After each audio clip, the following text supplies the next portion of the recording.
Links to previous episodes are given in the video description, so don't forget to like, subscribe and share the video. Love Against the Throne. Episode 6. Chapter 28. Cassius's POV birds were chirping happily all around as I felt a cool breeze making me shiver slightly. I slowly opened my eyes. I was not in my bed. No, instead, I was in the forest. I felt warmth on my chest as I realized I was lying on top of Gemma with my arms wrapped around her. She was snoring softly and stirred slightly. I was trying to remember how we ended up out here. Then I remembered I had yielded control to Enoch and allowed him to spend time with Leonora. I started to lift myself off of Gemma and realized we were still coupled together. What Enoch? Leonora and I fell asleep while I was still knotted in her. He snickered in my head. I scoffed as Gemma woke up beneath me. Her eyes fluttered open. Cass. Yes, my love. I rolled onto my side while still holding her. Why are we in the woods? She mumbled. I laughed. Enoch and Leonora fell asleep while knotted. She lifted her head and looked down. I was still in her. Silly wolves. She laughed and rested her head against my shoulder. Maybe we should get home. I buried my nose in her neck.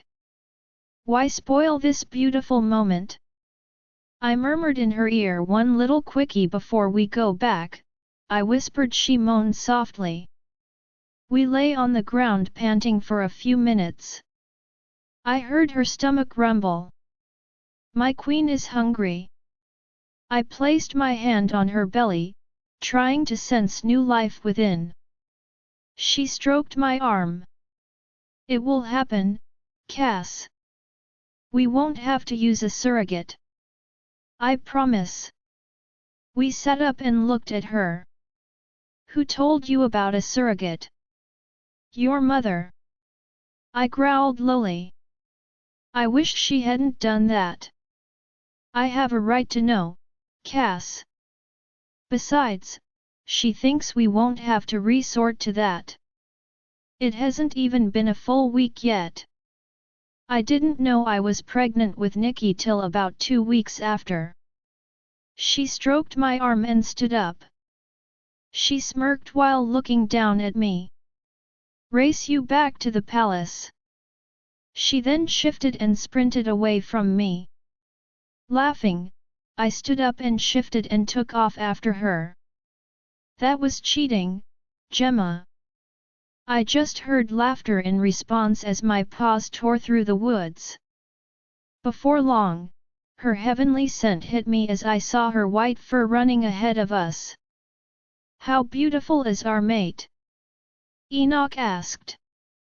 The most beautiful in all the land, Enoch. I replied to him. He whimpered in response.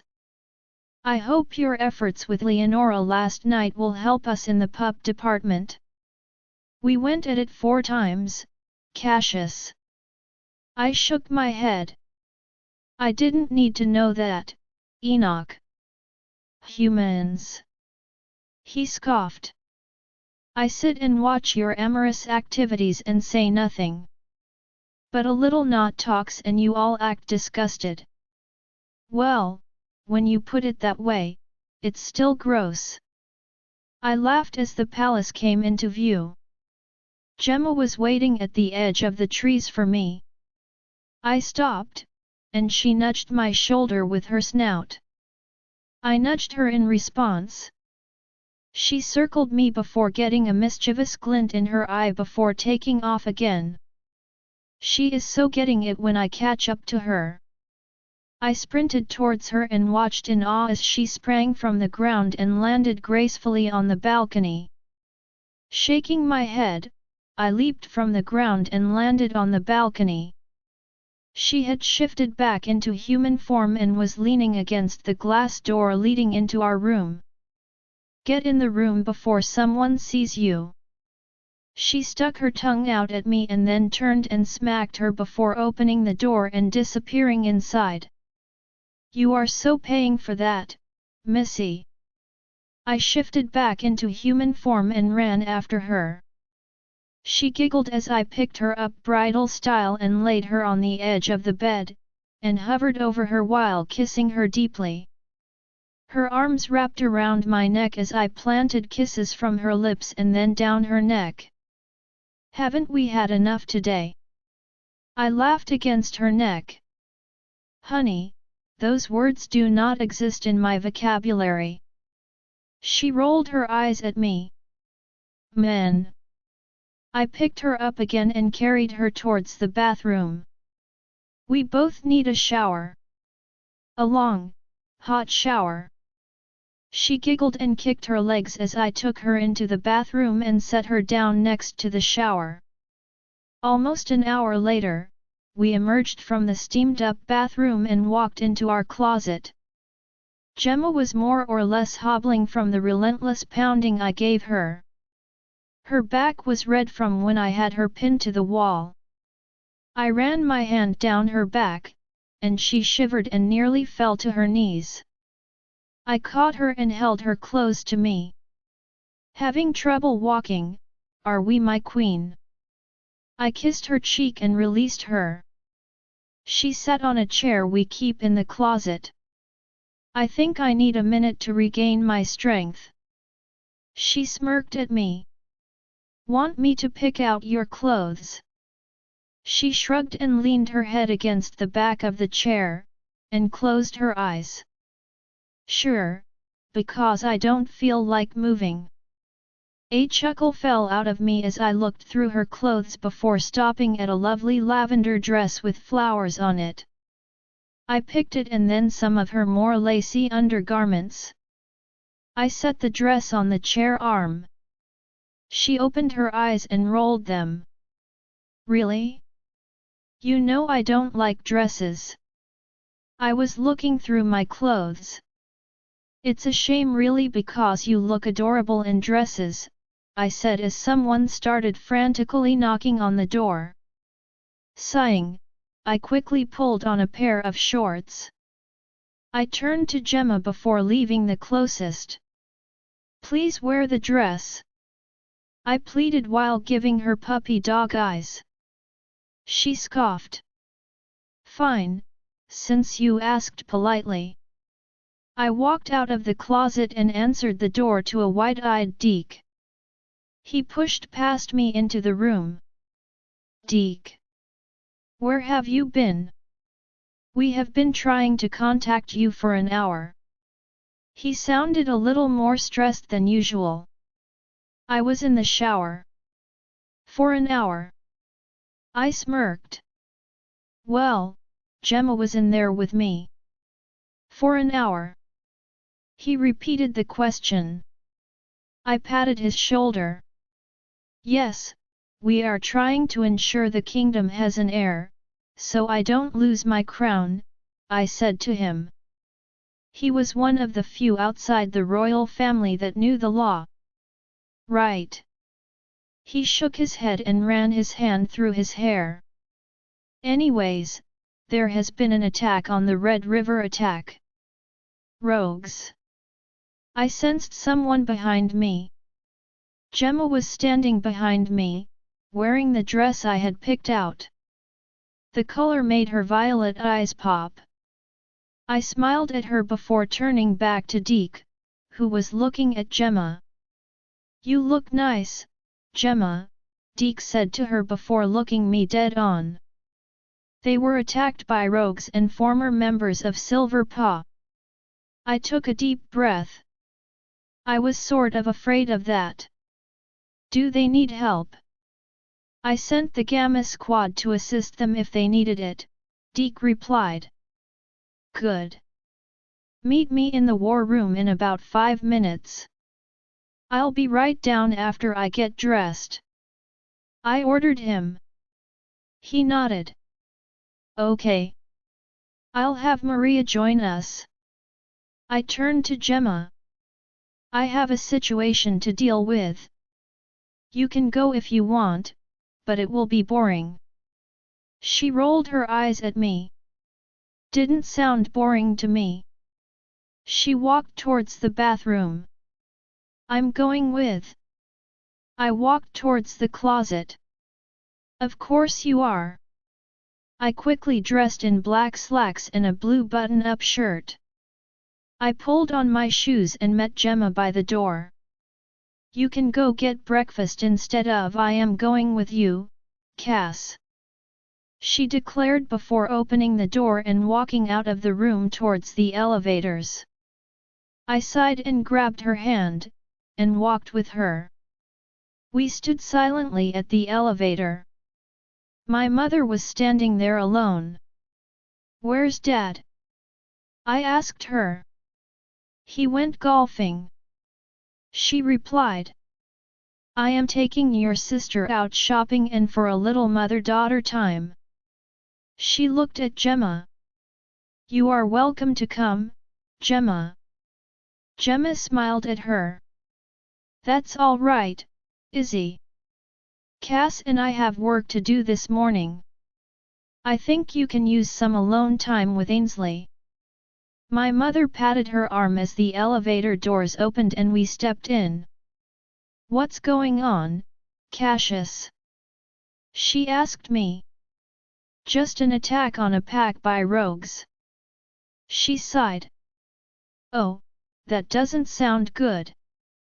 The doors of the elevator opened again.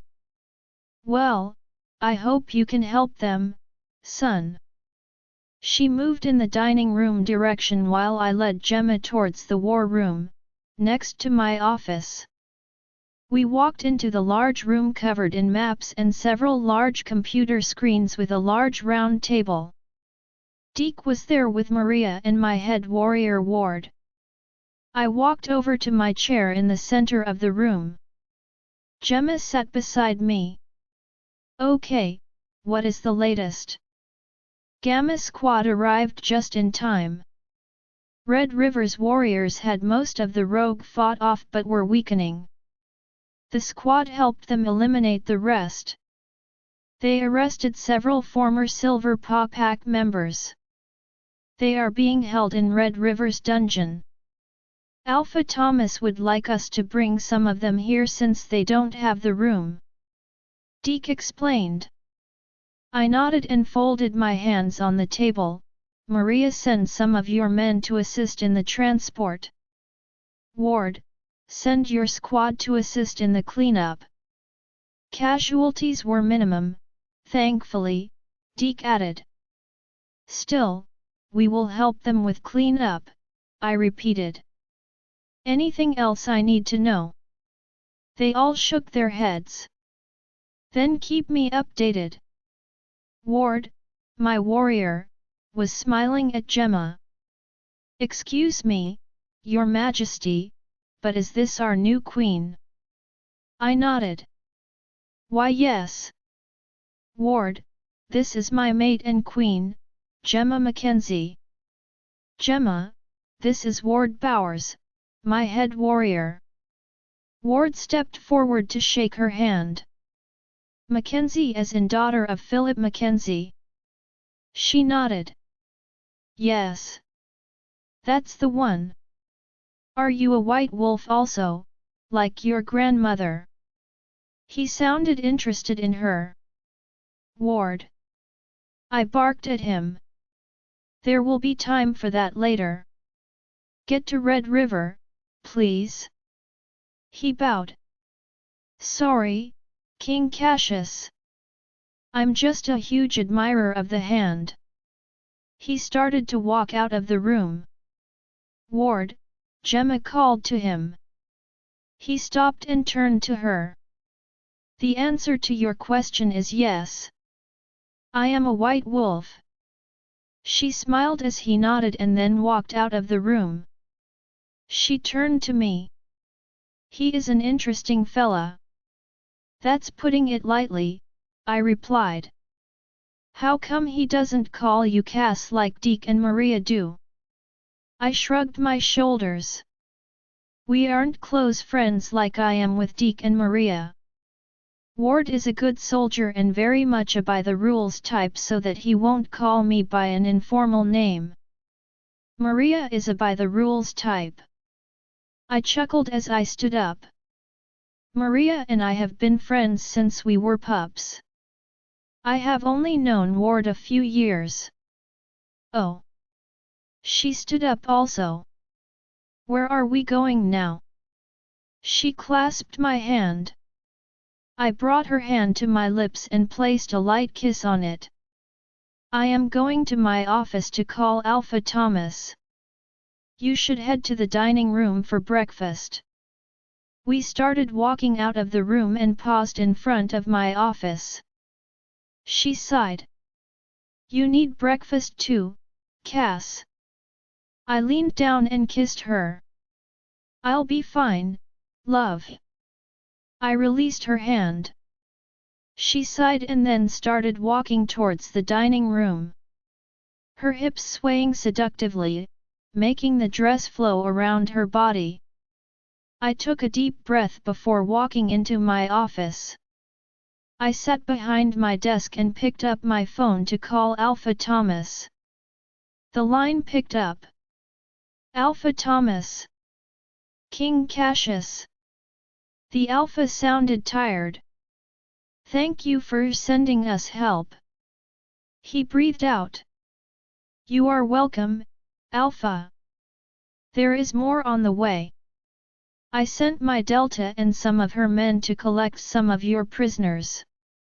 We'll interrogate them for you and then let you decide what we do to them. Execute them for all I care. The Alpha growled. Sorry, I'm just a bit stressed. I chuckled dryly. Understandable, Alpha. I also sent my head warrior and a few others to assist in the cleanup. He sighed. Oh, thank the goddess. I don't know where they recruited that many rogues so fast. They just kept coming at us. I lost 20 of my warriors. He choked up a little. All good men with families. I'm sorry to hear that, Gerald. I know it's been stressful acquiring a new pack. Have any other members of Silver Paw given you trouble? No, most of them submitted immediately. The younger pack members who were loyal to Alpha Brown are not willing to submit. Those were most of the ones your men arrested.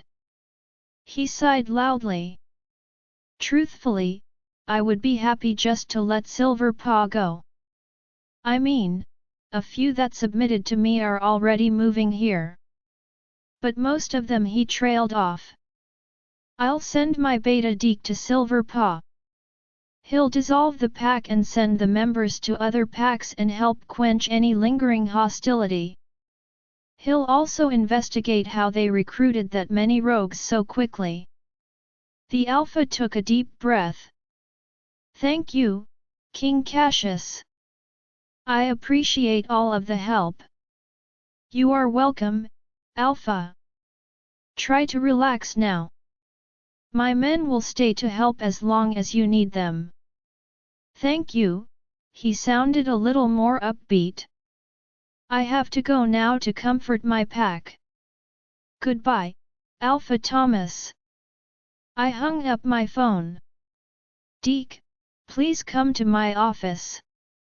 I mind-linked the beta as my office door opened. Gemma walked in with a tray of food. I smiled as she walked towards me and set the tray down. I thought my king could use some breakfast. She said to me as I wrapped my arm around her waist. She leaned down and kissed me.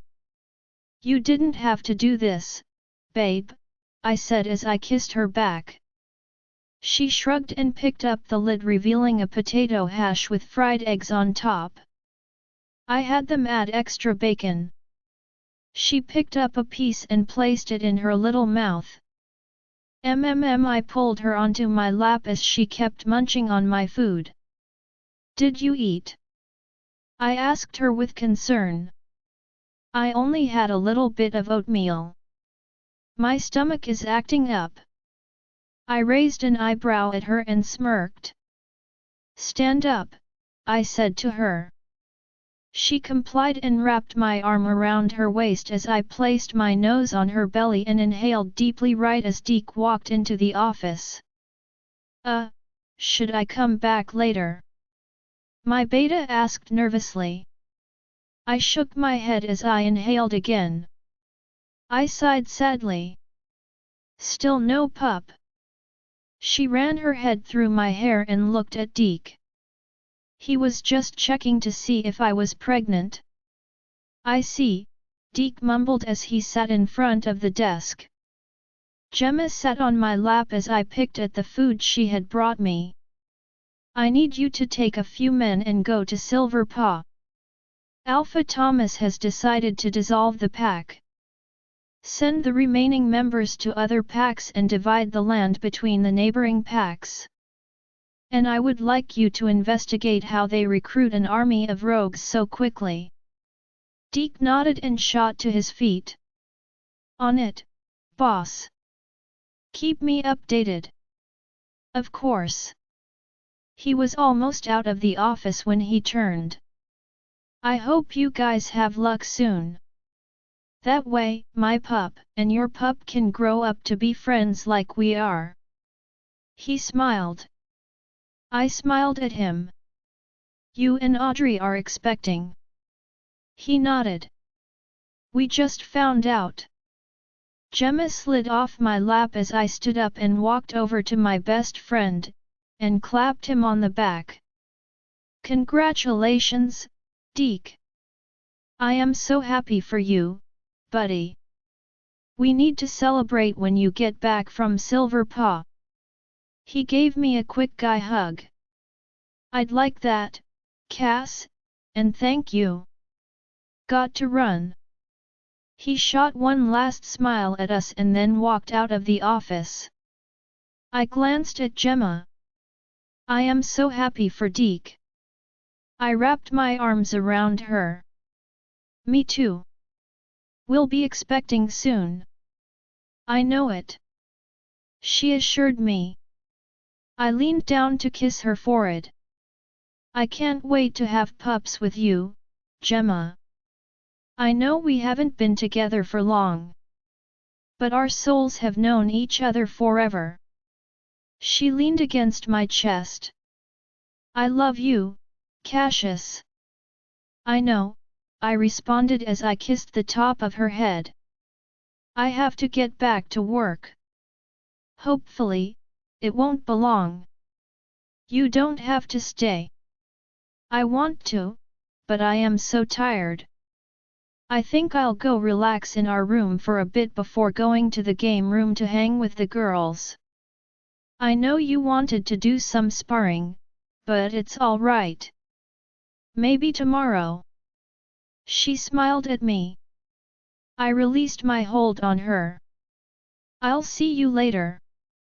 Remember our date later. It's a huge surprise I know you'll love.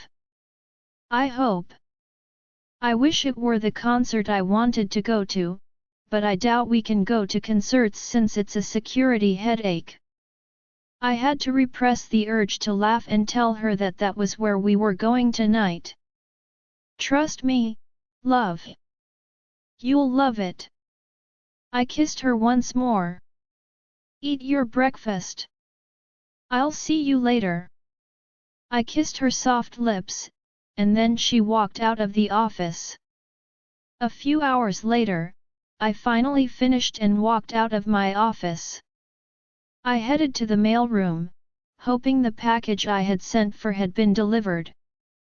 I walked, and the two Omegas working bowed. An older male with grey hair approached me. What can we do for you, Your Majesty? Did a package come in for me? I asked him with a little too much excitement in my voice. The Omega smiled. I do believe one just came in for you. He walked to a wall with slots for mail.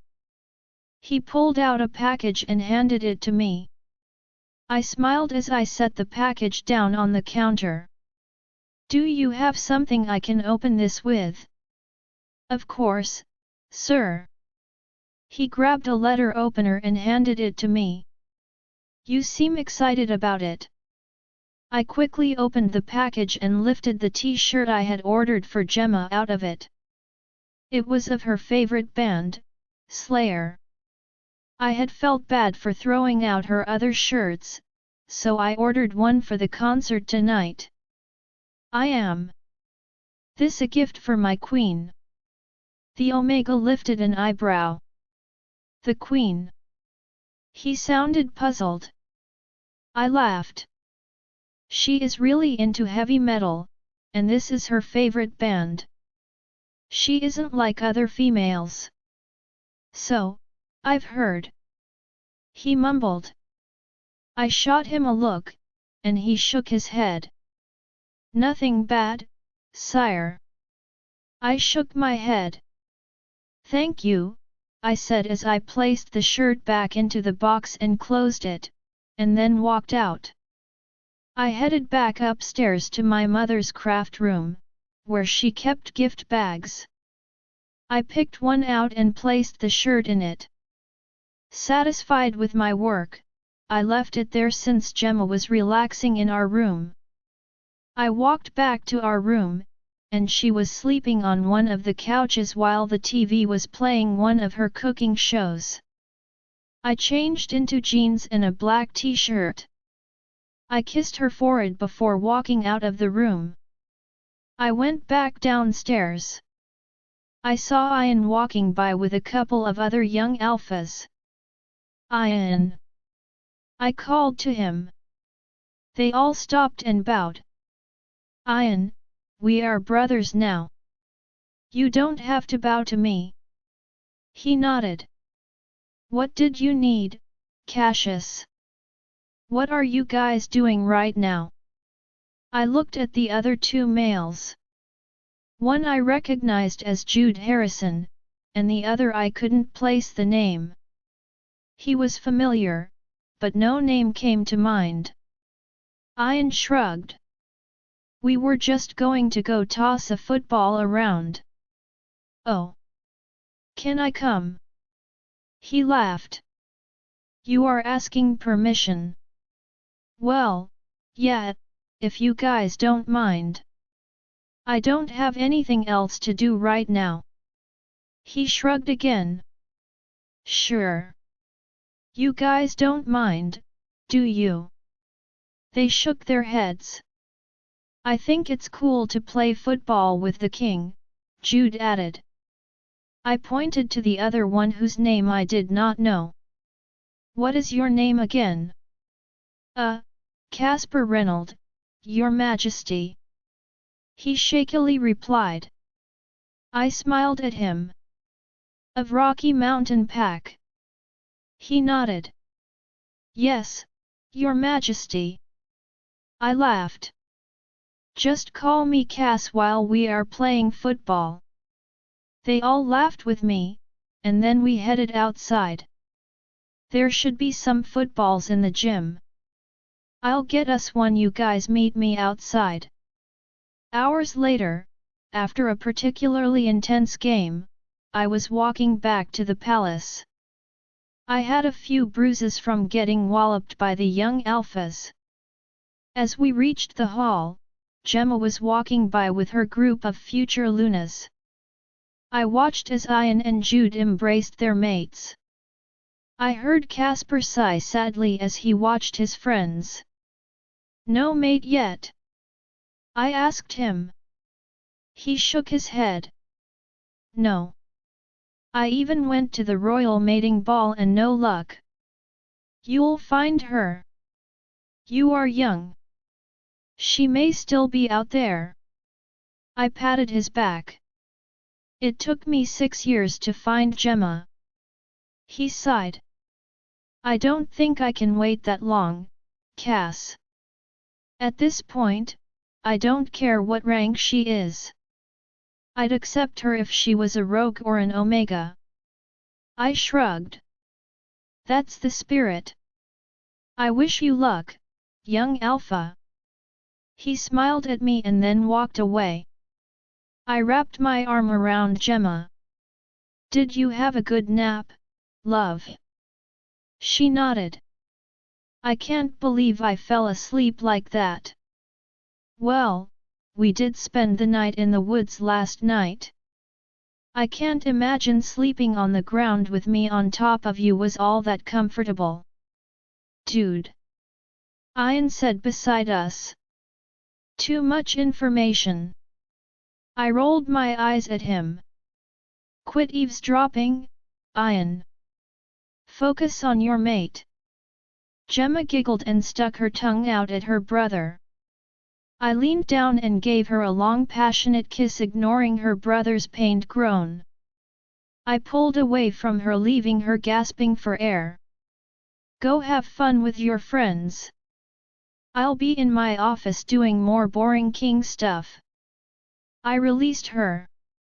I will be done in time for our date. She smiled and shook her head. You are adamant about that date?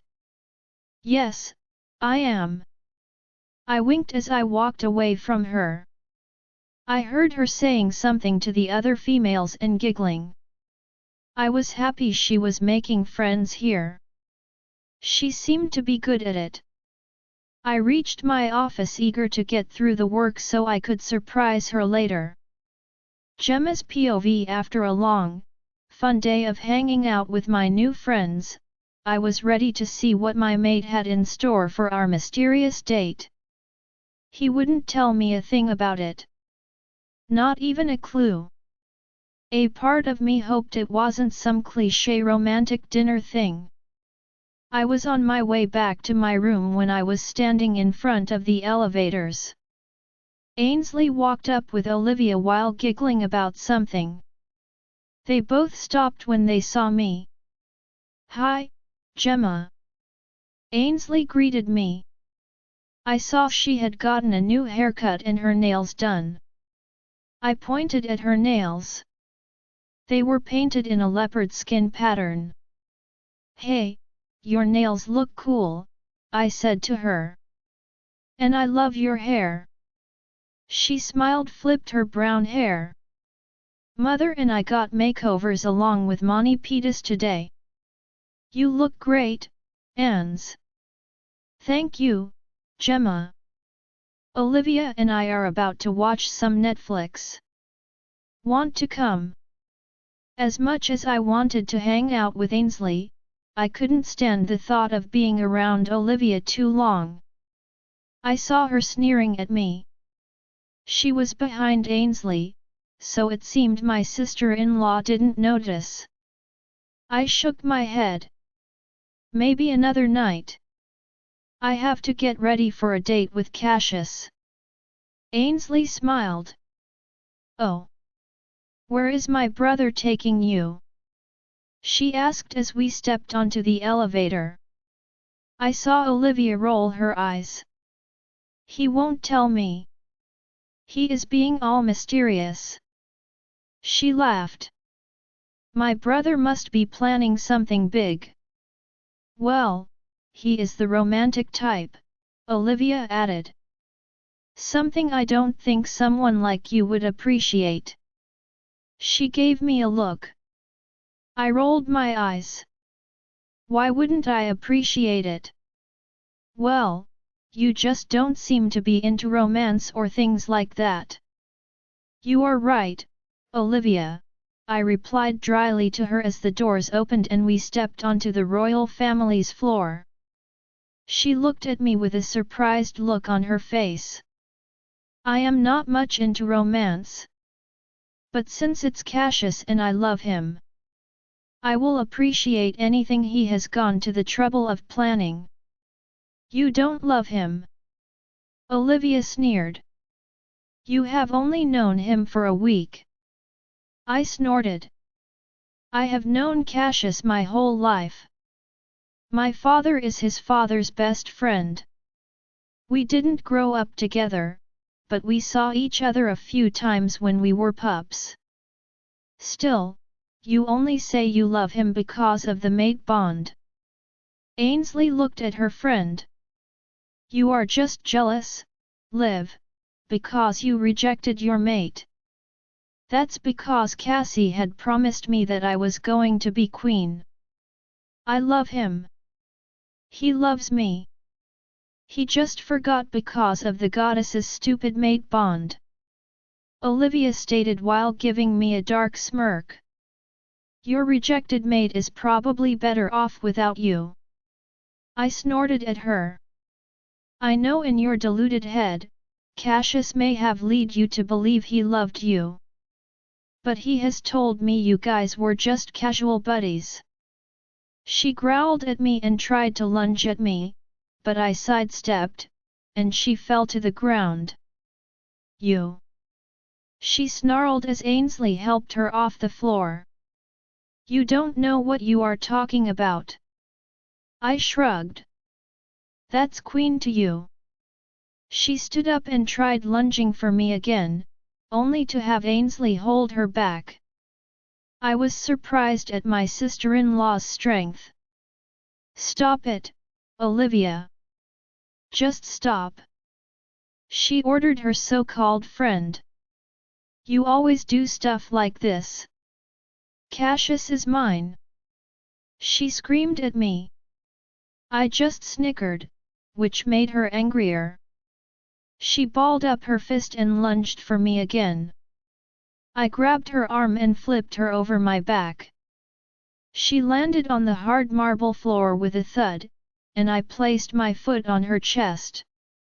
A growl rumbled through the hall as I looked up to see Cassius coming out of our room. He marched towards us. What is going on out here? Cassie, baby. Gemma attacked me. Olivia began to cry as I lifted my foot off her chest. She sat on the ground with alligator tears, trying to sound like the victim. She didn't attack you, Liv. Ainsley looked annoyed. So, what did happen? Cassius folded his arms and looked between the three of us.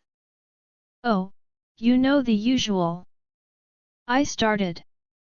She thinks you belong to her because she was with you a few times, and so she tried to attack me, I explained. Cassius looked down at Olivia. I don't know why you still think I ever loved you, Olivia.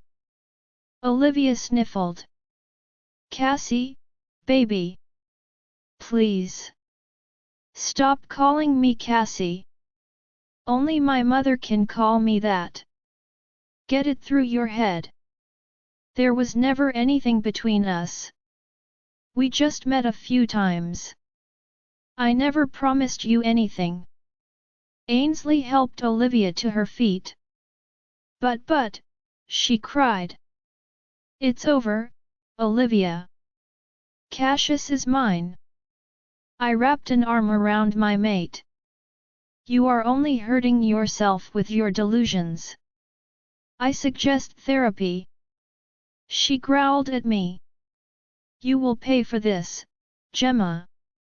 Cassius took a step towards her. Are you threatening your queen? He asked in a cold tone I hadn't heard him ever use. Olivia stiffened. And no. It sounded like a threat to me, I said to him. I think it's time you left, Olivia, Cassius growled at her. Olivia touched Ainsley's arm. Your sister and I were just about to go watch something on Netflix. Not anymore. Sorry, Ans, but Olivia needs to leave now. He said to his sister. Ainsley frowned. I'm sorry Olivia is such a pain, but she shouldn't be threatening Gemma. Cassius turned to Olivia. You can leave quietly, or I can have my guards drag you out. He pushed the button to the elevator. Your choice. Her shoulders dropped. I still love you, Cassius. When Gemma inevitably finds someone else to screw, you'll come crawling back to me. I growled as I stepped forward. Cassius grabbed my shoulder. It's not worth it, Gemma. You are right. I leaned against him as Olivia walked onto the elevator. The doors closed on her glaring face. Ainsley sighed. I don't know why I still hang out with her. Well, for now on, she is not allowed in the palace. I can't have her threatening Gemma, like that. Cassius explained to his sister. She sighed. I'm sorry, Cass, I didn't realize she was that deluded. I won't hang out with her anymore. She hung her head. Cassius swept her into a side hug and kissed the top of her head. It's all right, Ans. You have a good heart and want to please everyone. If you still want to hang out with her, no, Cass. I am done with her. She sniffled as a tear fell down her cheek. I touched her arm. Tomorrow, I am hanging out with Delilah. She is my brother's mate. You can come with us. I'm not sure what we are doing yet, but I would love to get to know both of my new sisters. I smiled at her as she pulled away from Cassius and hugged me. Thank you, Gemma. I am glad you are Cass's mate. I hugged her back before Cassius gently pulled me away. Sorry, Ans, but I gotta steal Gemma. I am taking her on a date. Ainsley smiled at her big brother. Have fun.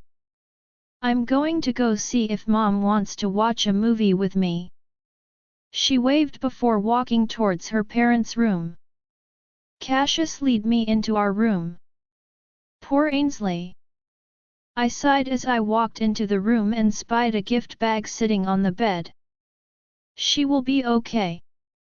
She tries seeing the good in everyone even if there is nothing good about them, like Olivia. He sighed. But she has other friends. And I am glad you are making an effort to be her friend. He swept me in his arms. You act all tough and rebellious, but I see how you are with people. They love you. I laughed. Being a rebel doesn't necessarily mean treating others like Star.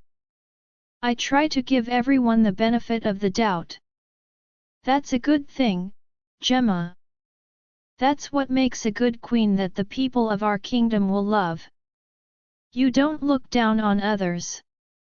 I just see people, Cass. Even Omegas deserve respect. That is something my mother always taught me. Treating the Omegas well ensures loyalty. Treating them bad leads to cracks and the possibility of betrayal. They see and hear more than we give them credit for. And treating them bad may lead to them giving away secrets to our enemies. Cassius smiled. That is a perfect point. He kissed me. I like to think we treat the Omegas here in the palace well. It looks that way to me. You and your parents are always smiling and acknowledging them. Your mother seems to know all of their names. My parents taught me to respect my subjects. Some of my predecessors were black-hearted tyrants that everyone feared and hated. They even hated their own mates and children. Abused them. He shuddered. I could never imagine treating you bad. He ran his hand down my cheek as he kissed me again. He then released me. Get ready for our date. I am taking you to dinner and then some place very special. Want to join me in the shower? I smiled seductively. He shook his head and picked up the bag sitting on the bed. Not tonight, dear. We don't want to be late. He handed me the bag. I would like for you to wear this tonight. I sighed.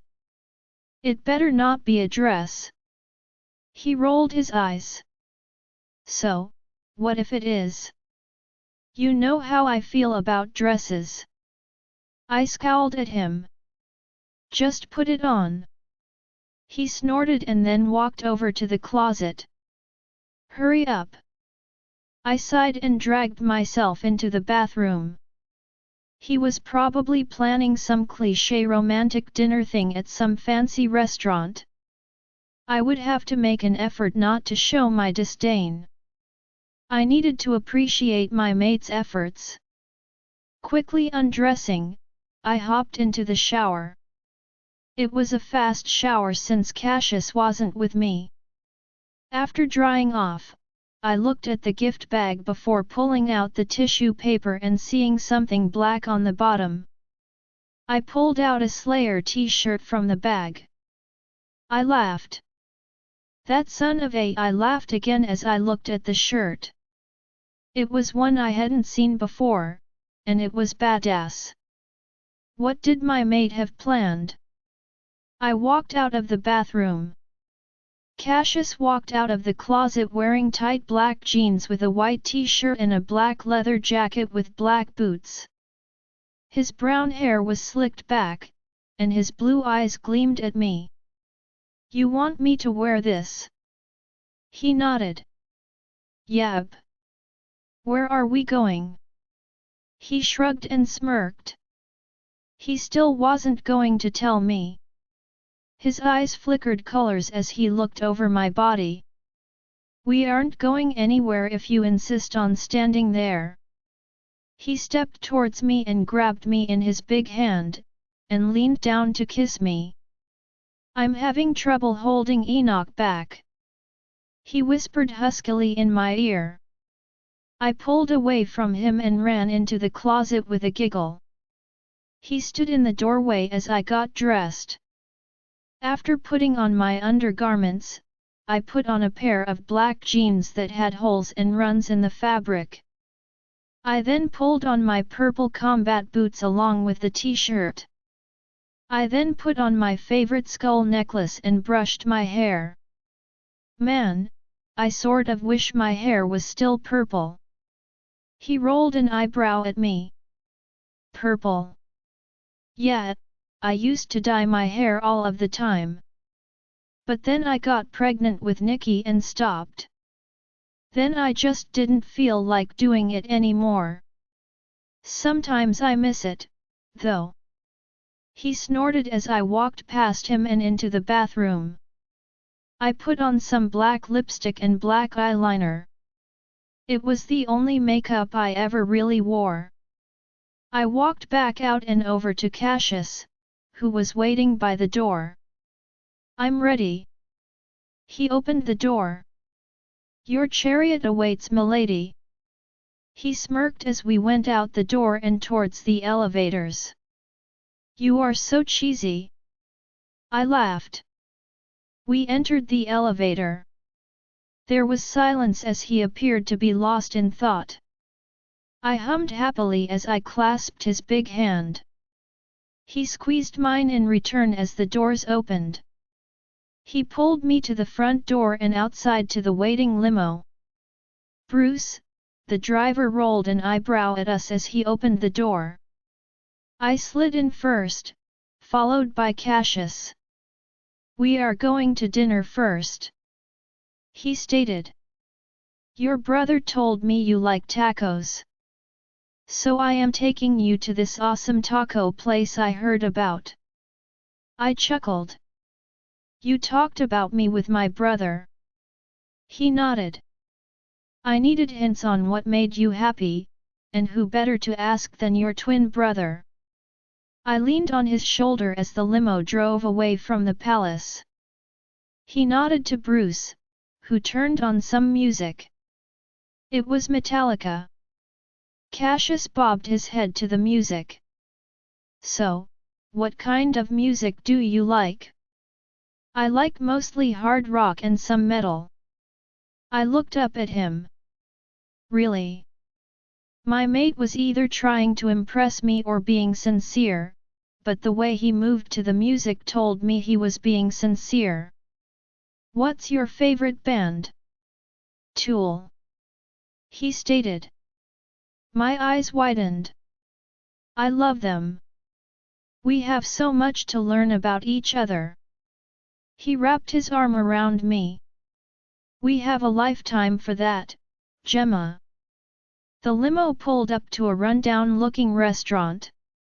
Heads all snapped up as Bruce opened the door for us. Everyone bowed as we stepped out.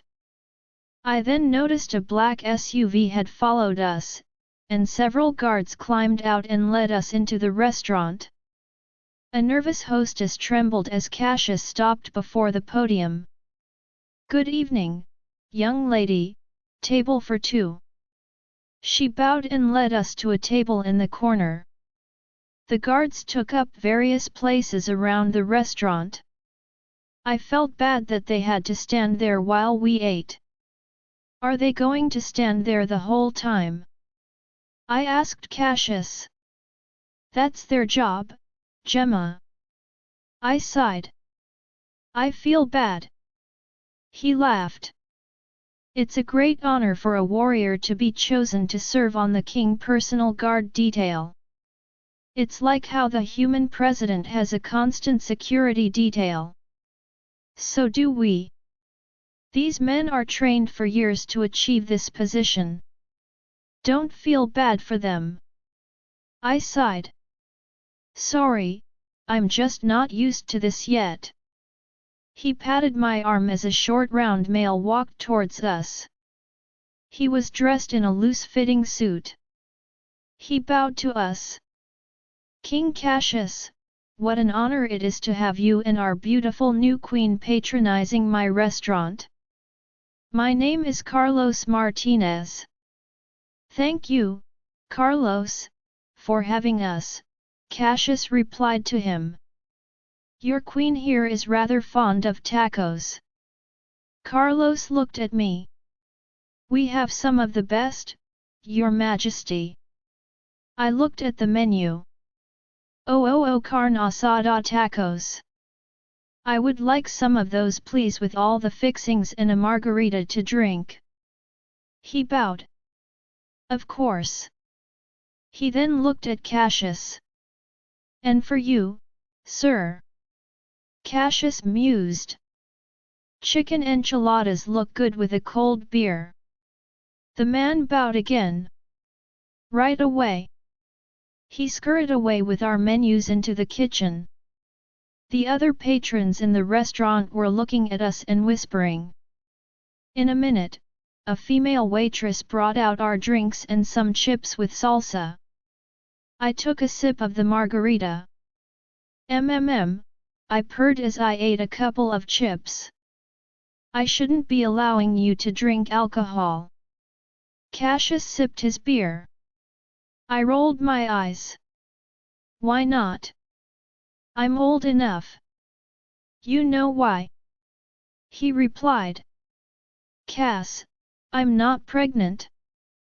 That statement elicited stares from the other patrons. No doubt rumors would run rampant through the kingdom. Not yet anyway. Minutes later, our entrees were brought out, and I immediately dug into the tacos.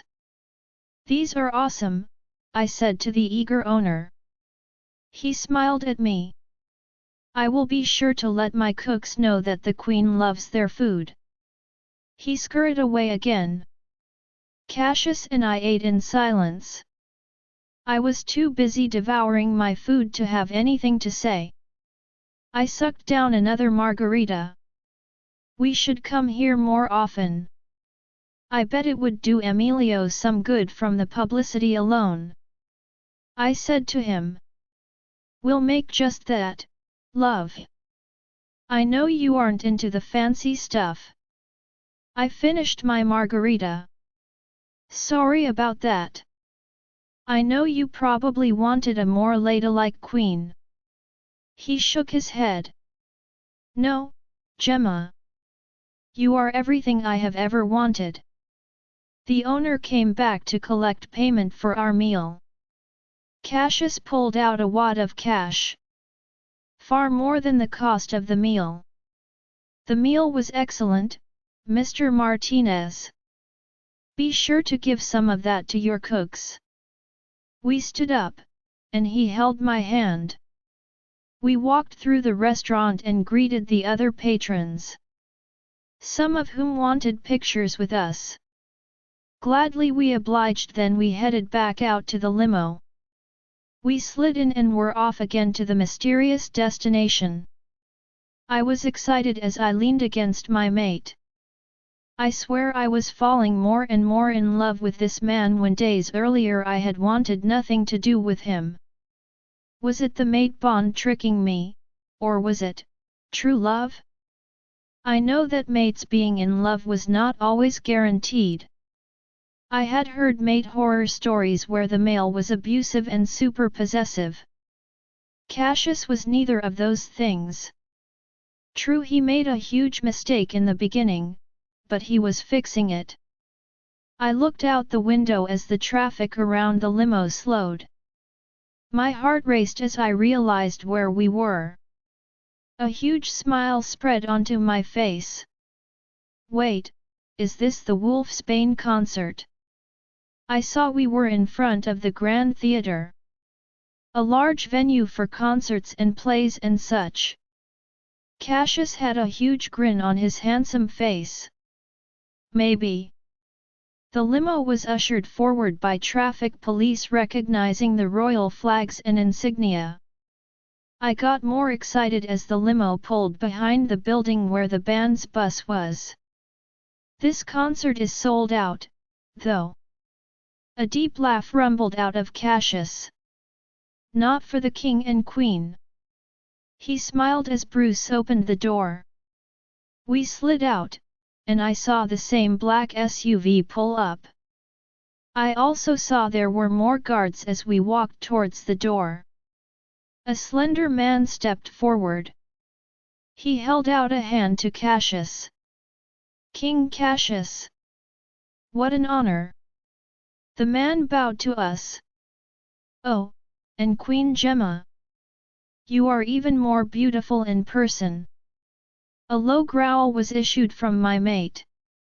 Thank you, Director Foster, for getting us in. Anything for the king and queen. The band is awaiting you. My eyes widened. The band? They are waiting for us. I sputtered out. I started to feel nervous as the two men laughed. The thin man leads us inside.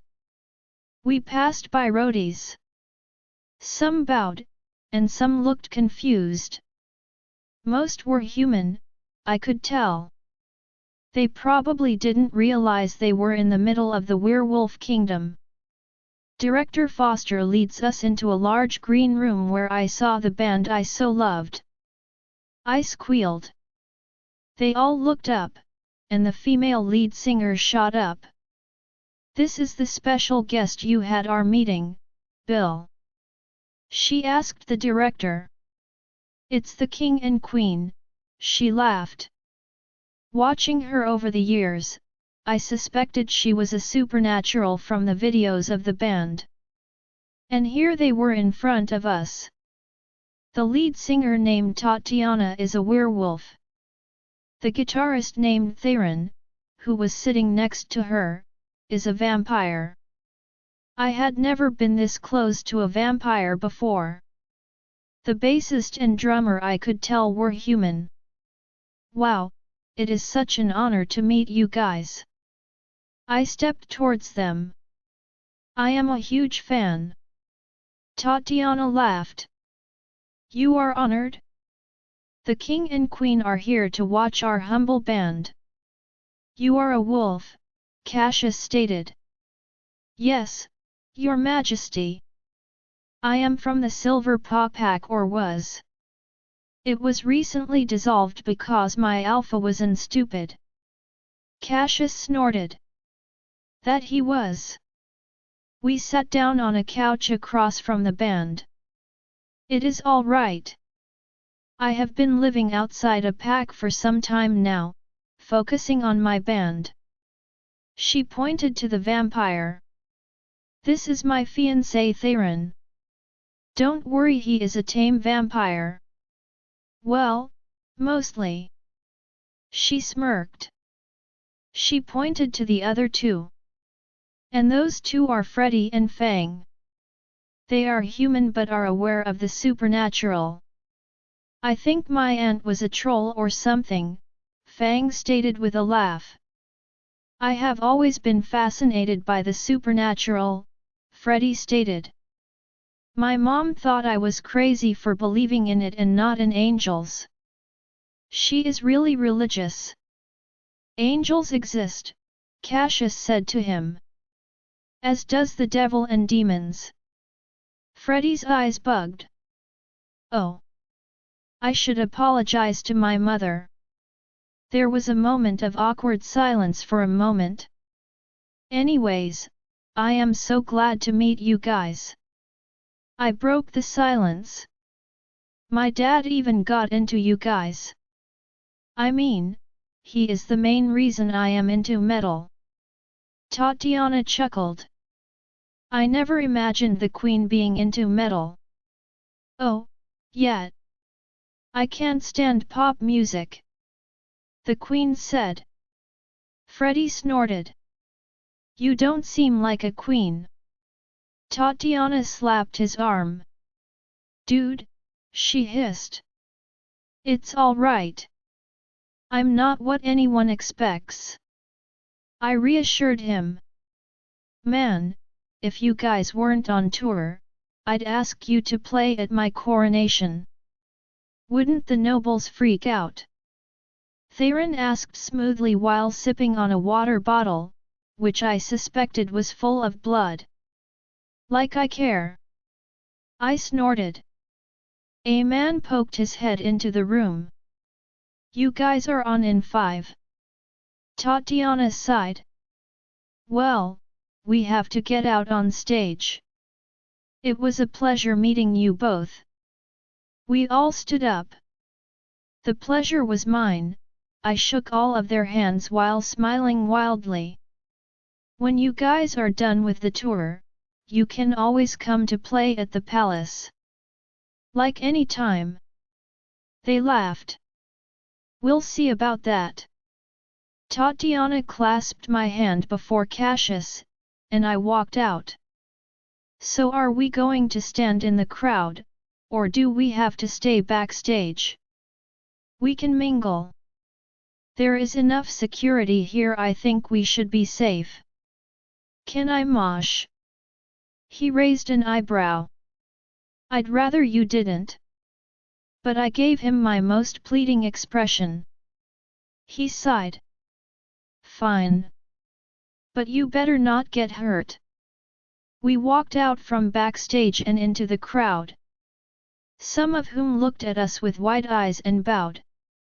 I smiled as we made it towards the front of the crowd. I felt bad for people who had to stand behind my massive king. A few roadies were making their last checks of the band's instruments. Then the lights darkened, and the music began. Then Tatiana's heavenly clean vocals came from the fog that soon covered the stage. Then the tempo picked up. They were opening with one of my favorite songs. I cheered and screamed with the crowd as I moved to the music. The next song, I jumped into the mosh pit.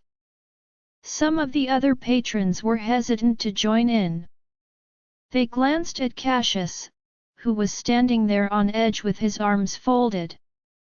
He softened his gaze at the others as we began to slam into each other.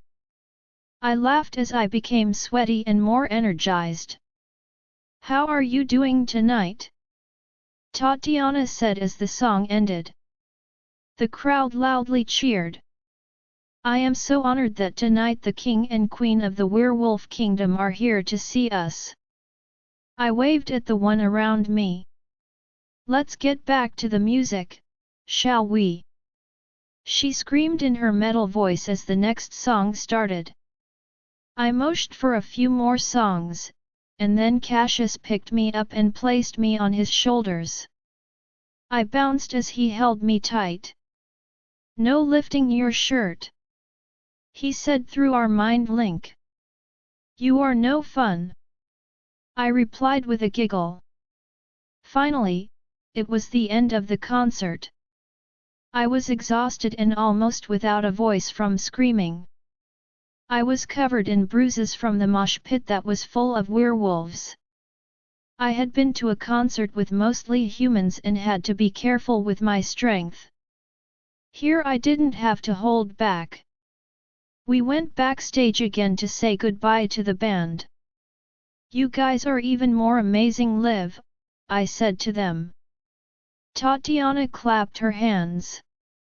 "Thank you so much, Queen Gemma." "Call me Gemma, please," I said to her as the man from earlier stepped forward with t-shirts and other concert swag in his arms. "My name is Peter Ross. I am their manager. I am also a former member of Silver Paw. It is an honor to meet my king and queen." He handed us the swag. "Hey, if you guys ever want to live in a pack again, I can ask my dad if you can live in my home pack.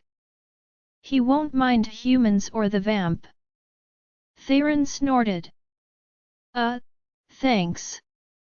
Who is your dad?" Tatiana asked me. "Philip Mackenzie. Alpha of Zephyr Moon Pack." "Oh wow. We will think about it," Peter stated. I smiled. "Stay in touch," I asked Peter for a pen and paper and then wrote down my number and handed it to Tatiana. "Want us to sign your shirts?" Tatiana offered. I nodded and followed the band into the green room, where they all signed the t-shirts and posters Peter had given us. Once done, we said our goodbye and walked back out to the waiting limo. Cassius rubbed his ear. "I don't think I'll be able to hear for a week," he mumbled as we slid into the limo. "Heavy metal is bad on werewolf hearing." I laughed. "What?" I yelled jokingly at him. The limp started to drive, and I placed my hand on his chest and kissed him. "You are the bestest, greatest mate, ever," I said to him. He smiled broadly. "I take it my queen liked her date." "Oh baby, this was the best date ever. You are so getting the best blow job you ever had." I pushed a button on the ceiling to roll up the partition window. "Wait, you are going to do it in here?" he asked with a smirk. I shrugged. "Unless you want to wait." "No, no waiting." We sat panting as the limp stopped. We put our clothes on quickly before Bruce opened the door. He had a knowing smirk on his face as we emerged from the limo. Cassius nodded to him. "Thank you, Bruce." He held me to him just in front of the main doors as the limo pulled away. "You had Bruce drive in circles while we had in the back of his limo, didn't you?" Cassius shrugged. "Maybe." He kissed me. "Thank you for tonight, Cass. I love you so much. Now let's go upstairs and continue this date." He grabbed my chin. "With pleasure, my queen." He picked me up and hefted me onto his shoulder, and ran into the palace. We dropped me on our bed when we got into the room. Our clothes were discarded in seconds as we began to make love again that lasted for hours. Gemma's POV. My dreams were filled with blissful images of my potential future. I saw a pair of blonde-haired pups running around their gallant father. Cassius never looked happier than he did there. He was playing with our future pups. Then the dream changed, and I saw myself locked up in a dungeon, losing strength as a new voice came through my mind. A sinister voice walked forth from the darkness and knelt in front of my weakened body, and laughed. I looked into the face and then woke up. I shot up on the bed with a loud gasp. My heart was racing wildly as I looked to Cass's spot on the bed. Tears streamed down my face. It was empty, but then I saw him poke his head out of the closet. He tilted his head as his blue eyes read concern. He walked out wearing only a pair of pants. "Is everything okay, love?" He sat beside me on the bed and gently stroked my cheek, wiping away the tears. I sighed deeply. "Bad dream," I mumbled as I leaned into his touch. "Why are you up so early?" "I have to go to Red River Pack to assist the Alpha." He frowned slightly.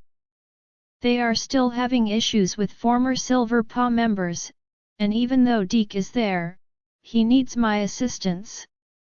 He leaned towards me and placed his forehead on mine. Violet eyes looked deeply into ocean blue ones. "You can go if you wish, but we will have it under control. You can stay here and relax. I'll be okay." I put my hand on his arm and gently stroked. I sighed. "You'll stay safe." He laughed. "Oh darling, few in this kingdom are strong enough to oppose me. Once I show up and remind them of who I am, they will fall to their knees." He boasted, causing me to laugh. "Oh, I'd very much like to see that. But I promised to hang out with Delilah and Ainsley today. You know, to get to know my two new sisters." He gently kissed my lips. "That sounds like a better alternative. I swear I'll come home in one piece." We deepened the kiss and held each other for a minute till someone knocked on the door. Cassius sighed with irritation and walked over to answer the door. "Maria." She stepped into the room. "We are ready to go whenever you are." She waved to me. "Morning, Maria." "Fun morning." She shrugged and stepped towards me. Same old, same old." Cassius growled. "Gemma, cover yourself." "Why? It's just Maria." He stepped between Maria and me. "She's a lesbian," he stated. "So?" Maria and I said at the same time. "Well, you know what that means, right?" I scoffed loudly and rolled my eyes. "Oh dear no. Kindly explain it to me." "You are nice, Gemma," Maria said while smirking at Cassius, who growled again. "Thank you." I smiled back at her. She rolled her eyes at Cassius. "Oh, shut up, Cass. It was just a compliment." "Wait in the hall, Maria." He mumbled while walking back to the closet to finish getting dressed. "I'll be ready in a minute." Maria snorted and glanced at me again. "See you later, Gemma." "Bye, Maria." "Sorry, my mate is a jealous buffoon." "Hey! I heard that!" Cassius said from inside the closet. I laughed. "So?" I rolled my eyes as Maria was exiting the room. "I'm used to it, Gemma. Cass and I go way back." She walked out and closed the door. A minute later Cassius emerged fully dressed. He was wearing a black three-piece suit with a dark blue vest. He looked yummy, and I had to keep myself from drooling. He smirked as he caught me. He did a turn. "Does my queen approve?" I nodded. "Very much. Even when you are a jealous buffoon." He snorted and walked over to me. He leaned down and kissed me. Your jealous buffoon will miss you today. You have fun with Ainsley and Delilah. Be safe. He kissed me lightly on the lips. Will we have guards following us? Of course. He rose to his full height. Can't have my queen and sister running around the kingdom unguarded. I sighed and snuggled down into the bed. It was only 6 am. I love you too, Cassie. He lifted an eyebrow at me. Bye, Jemmy. Jemmy? I asked him. He shrugged. Suits you. Bye. He then walked out of the room with a laugh. I sighed and lay my head on the pillow, and in no time, I fell back asleep. A few hours later, I awoke again. This time no bad dreams. I did see the 2 blonde-headed pups again. I felt my belly and wondered if I was pregnant now. Cassius didn't seem to say anything about it or let on he had detected anything. With a sigh, I threw back the covers and sauntered to the bathroom to shower. After my shower, I went into the closet and looked at my clothes. Unsure of what to wear, I finally decided on my usual jeans and a purple tank top. I also put on a black leather jacket and my black boots. Then I braided my hair and walked out of the room. I headed to the elevators and met up with Ainsley. Hey, Ans.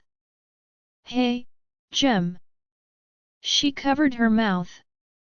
Can I call you Jem? I nodded. Sure. I laughed. So, where should we go today? I kind of want to get a facial at the spa. Oh, that does sound nice. Would they let us in on short notice? I asked as we stepped onto the elevator. She rolled her eyes. For us, they will. You're the queen, and I am a princess. They won't say no to us. I hated to throw my title at people and make them do my bidding, but a facial and maybe a massage sounded nice. Once we reached the ground floor, we walked towards the dining room. I saw my brother and his mate Delilah. Morning, Ian, Delilah, I said while sitting down. Morning sis. How was the concert? It was amazing, I said to him. Delilah snorted. You have such a potty mouth, Gemma. So. I stood up and walked over to the buffet of food sitting on a table. I looked over the mountains of pastries and the silver platters with eggs and various meats. I decided on some scrambled eggs with ham and onions and cheese mixed in along with a bear claw. I sat back down at the table. A queen should know how to speak without profanity. Delilah started to explain. It's just not classy. I rolled my eyes at her. I'm not classy, Delilah. She isn't, Ian laughed at his mate. My sister-in-law shook her head. I'm just trying to help Gemma. Sighing, I wanted to change the subject. So, Ainsley suggested we go to the spa today for facials. That sounds like a date to me, Delilah replied. You aren't going to F-bomb the whole time, are you, though? I snorted. I'll try to keep my potty mouth to a minimum. Can we also go to the mall? Delilah asked.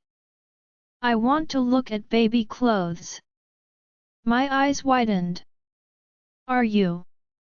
Delilah smiled and clasped my brother's hand, and nodded. I squealed and jumped up from the table and ran over to them. I hugged my brother. My brother is going to be a daddy. I kissed his cheek and then hugged Delilah. Congratulations! I clapped my hands. Thank you, Gemma, Delilah replied. We just found out yesterday. Well, Ian did the sniff test.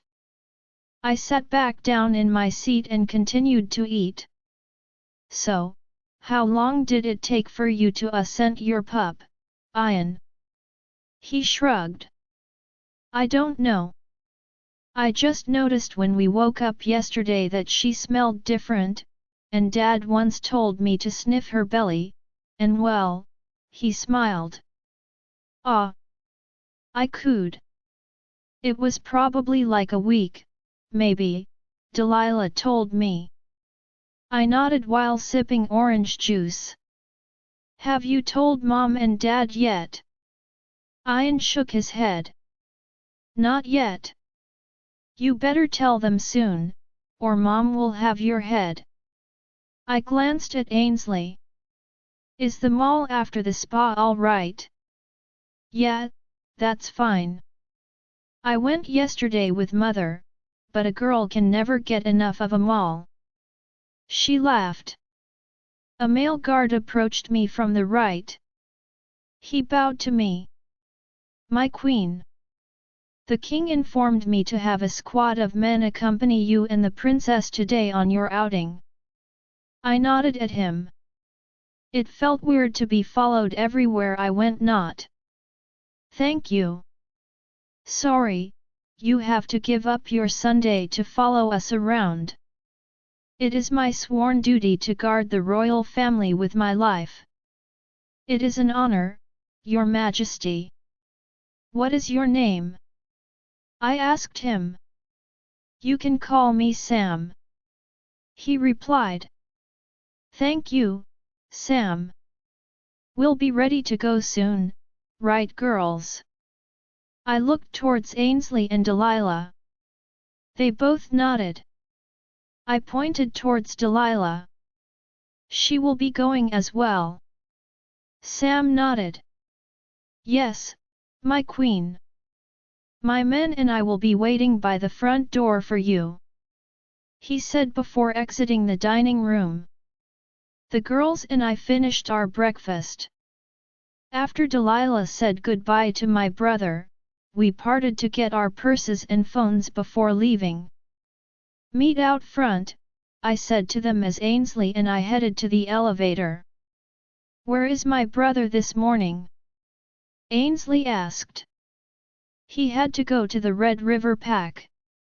I guess the Alpha is still having trouble with quelling tension with some members of Silver Paw. She made a face as the doors opened, revealing Terry and Izzy holding hands. Sounds boring, she said as her parents greeted us. And where are you two lovebirds off to? I asked them while hugging each one. Izzy grinned. Terry and I are just having a day together. Where is my son? Terry asked. At Red River Pack. He nodded and looked at Izzy. I do not miss having to work on a Sunday. He laughed. The king's duties never stop.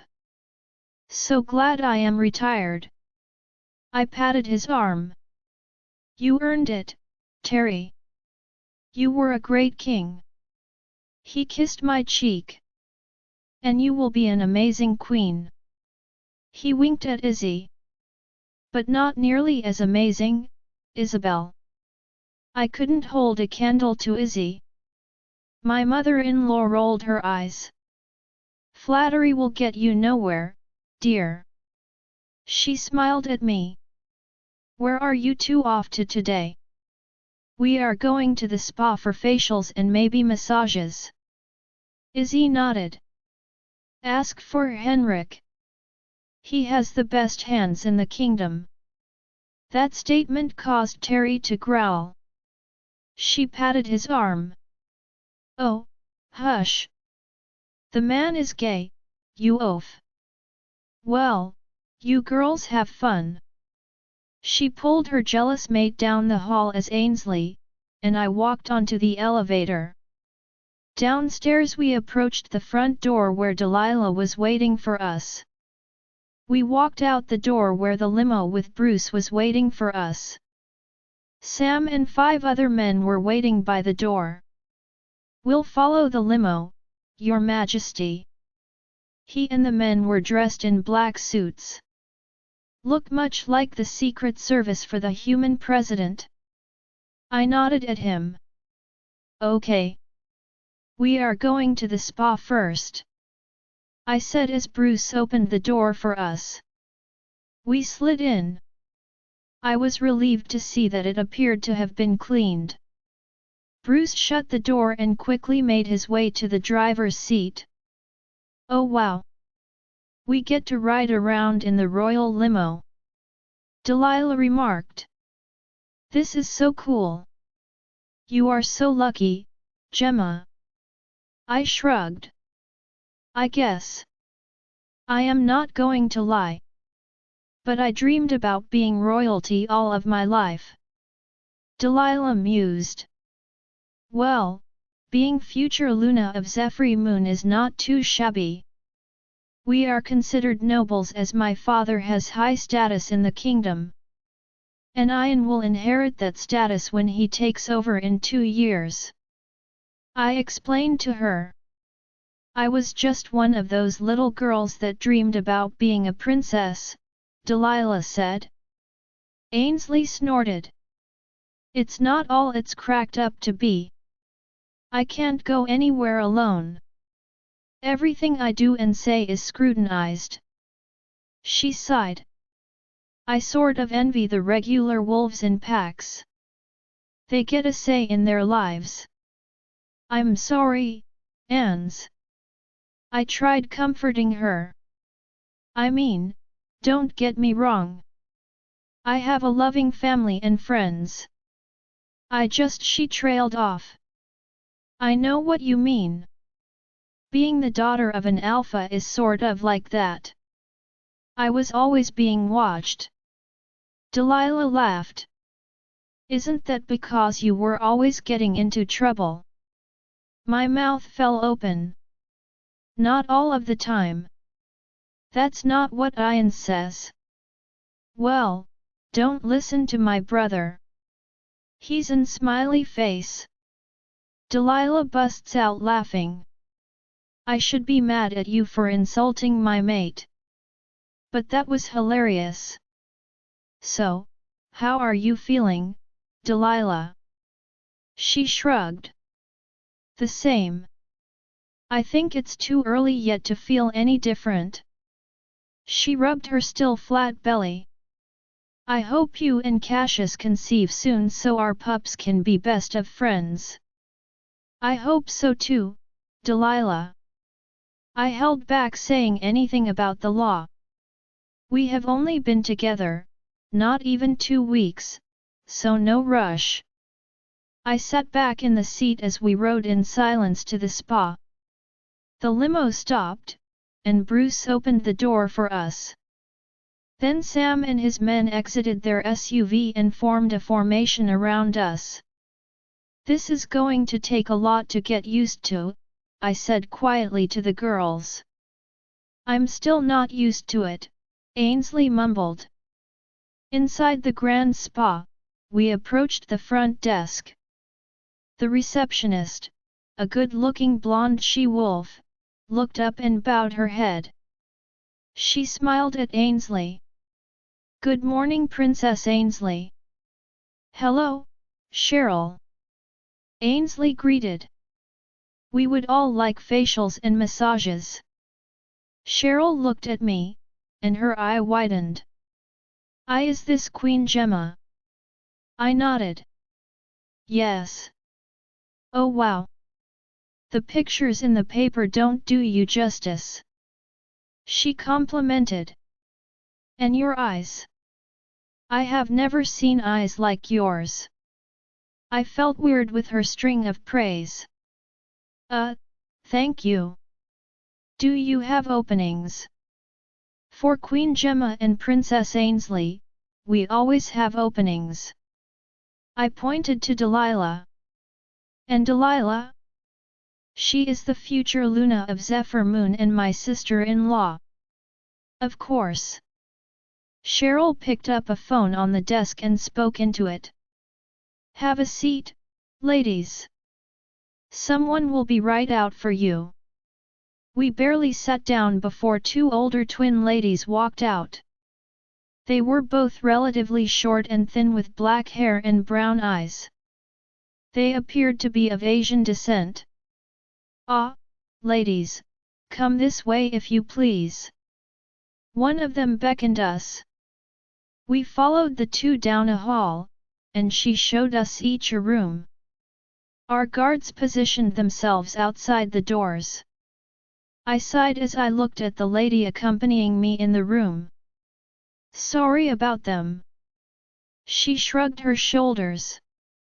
Queen Isabel and Princess Ainsley come here often, so we are used to it. Besides, they are nice to look at. She had me take off my shoes and lie down on a bed. I am Ming. I will be taking care of you. She picked up a sheet of paper and handed it to me. That is our list of services we provide. Tell me what you would like. I pointed to several of the services, and Ming got to work. Her hands were like magic as I relaxed. An hour later, I was lying flat on a massage table while the masseuse named Henrik eased my muscles. I had never had a massage before. Oh, man, are you a magician, Henrik?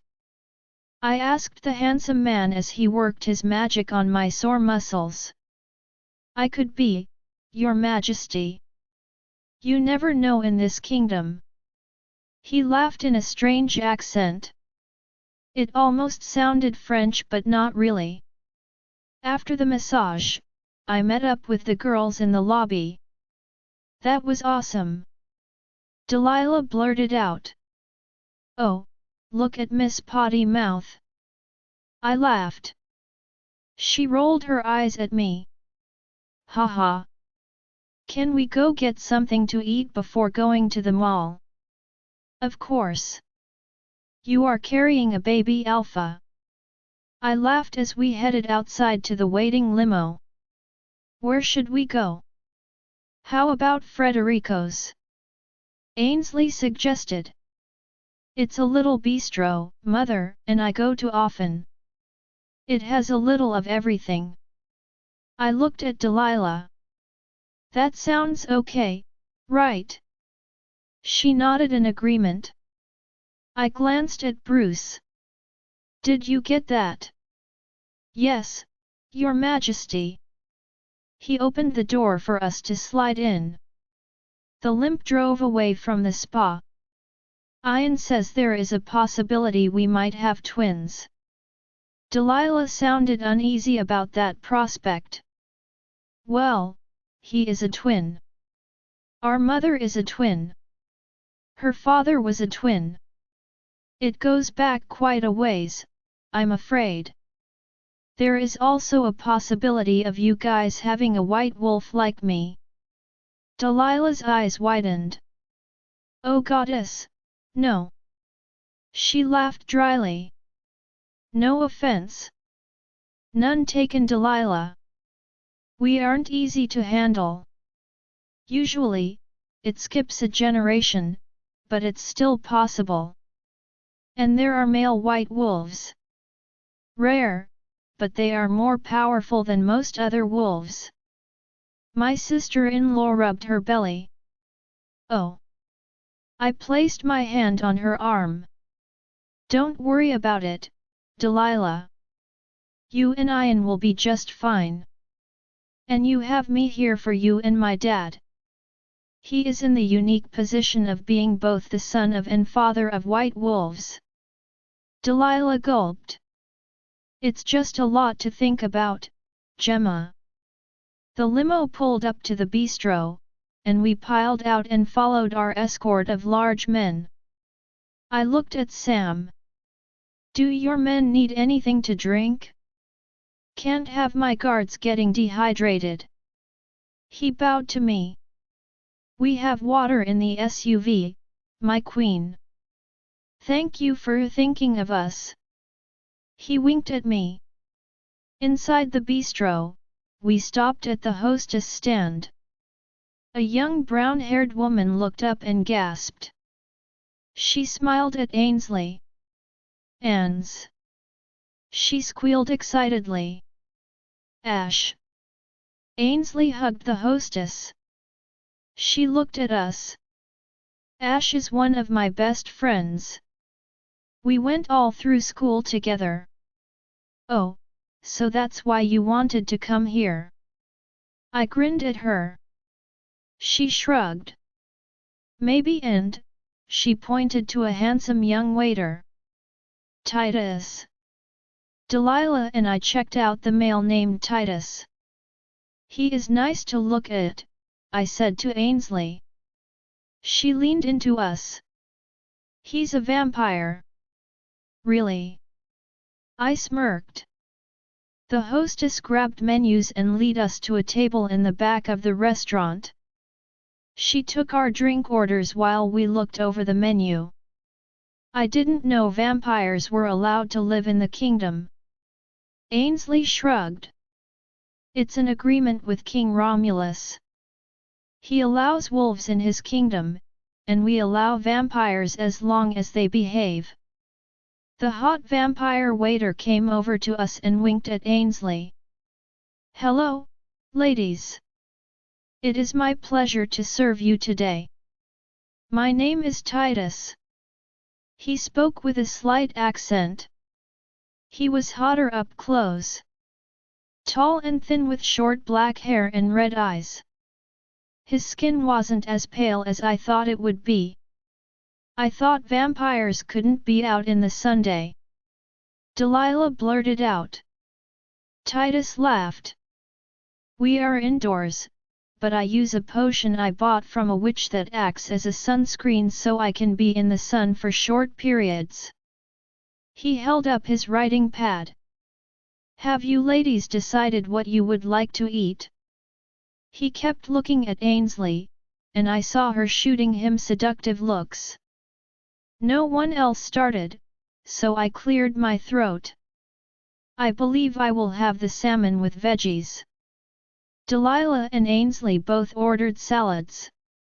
Titus smiled at Ainsley again before walking to the kitchen.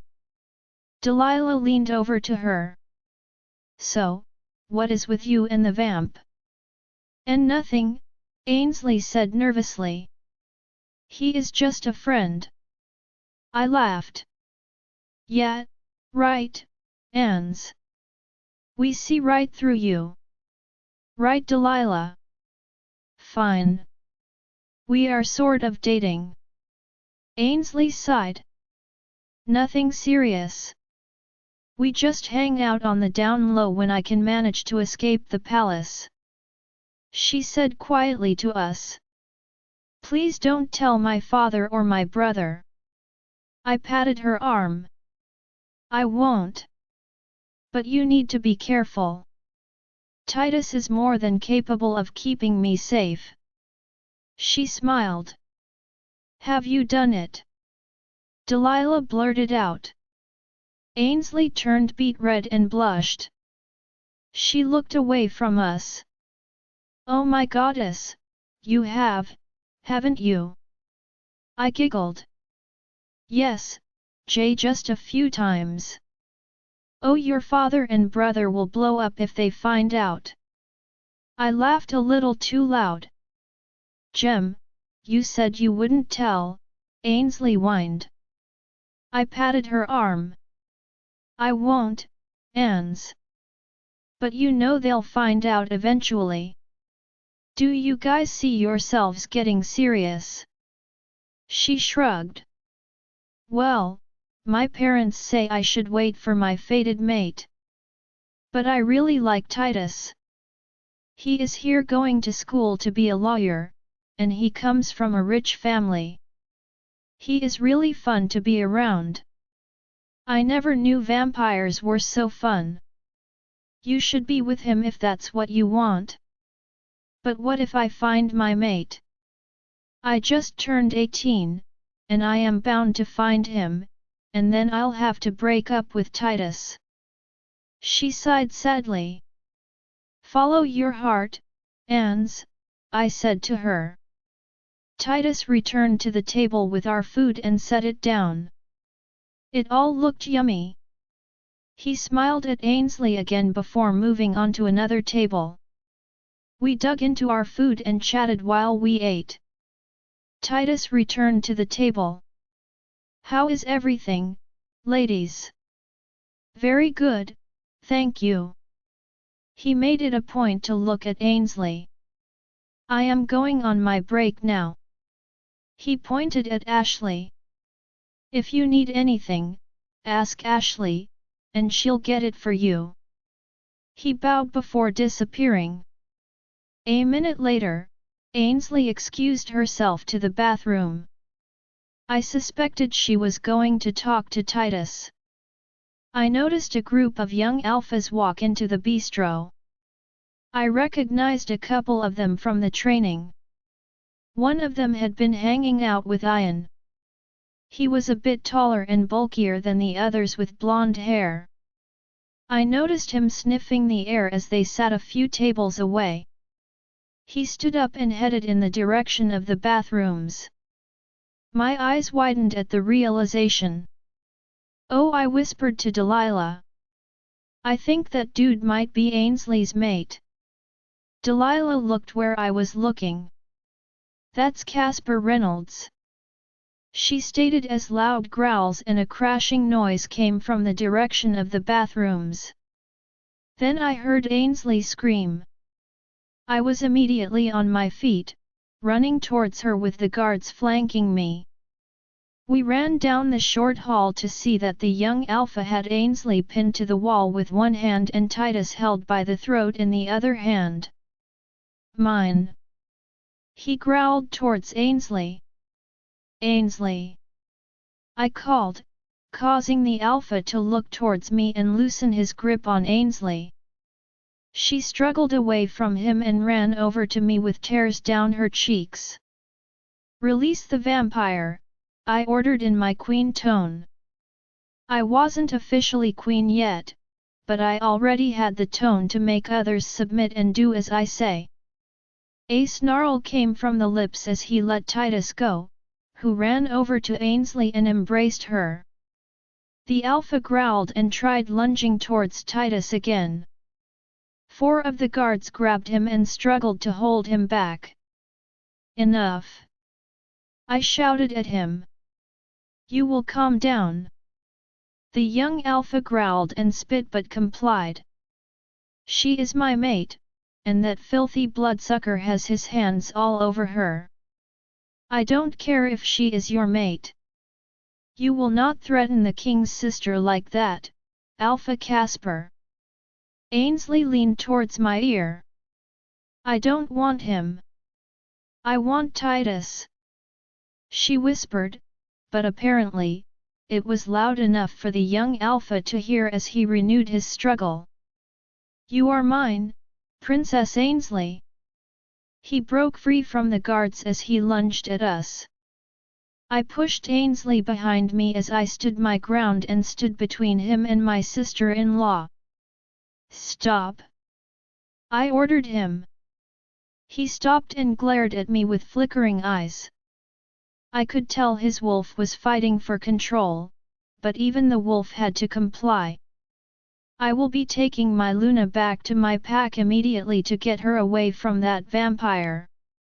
He tried grabbing Ainsley, and I pushed him back. No, you won't. You will go calm yourself down, and then tomorrow, you will have a calm discussion with King Terence and King Cassius about what to do next. Do I make myself clear? Alpha Casper snarled. Yes, Your Majesty. He agreed with me reluctantly as I saw hatred flash in his eyes towards Titus. I looked at Sam. Escort him back to the palace and keep an eye on him. Sam nodded as two new guards walked in. These two shall take the young alpha back. Good, and if he acts up, lock him up, I ordered as the young alpha growled. I'll have the kings deal with him later. The guards dragged Alpha Casper out of the bistro. I sighed as I saw broken tables and dishes. I felt terrible for the owner. Looking around at the patrons, I tried smiling. I spied an older-looking male standing next to Ashley, the hostess. Are you the owner? He nodded. Yes, Your Majesty. The palace will pay for the damages. Send us a list of what needs to be repaired and fixed, and we'll pay for it. Thank you. He bowed. I looked at Ainsley, who was being held by Titus and crying. Gemma, I don't want to go with Casper. It's up to you, Ainsley. Don't let your brother or father try and sway you. You have to follow your heart. She nodded and patted my arm. Do you still want to go to the mall? She nodded quickly. Yes, that is like my anti-anxiety medicine. She looked at Titus, and he kissed her forehead. We'll talk later, okay, T. He smiled. See you later, my beautiful princess. We left the diner and piled back into the limo. We rode in silence to the mall. Ainsley kept sniffling as tears ran down her cheeks. Gemma, thank you. She said quietly. I would do anything for you, Ainsley.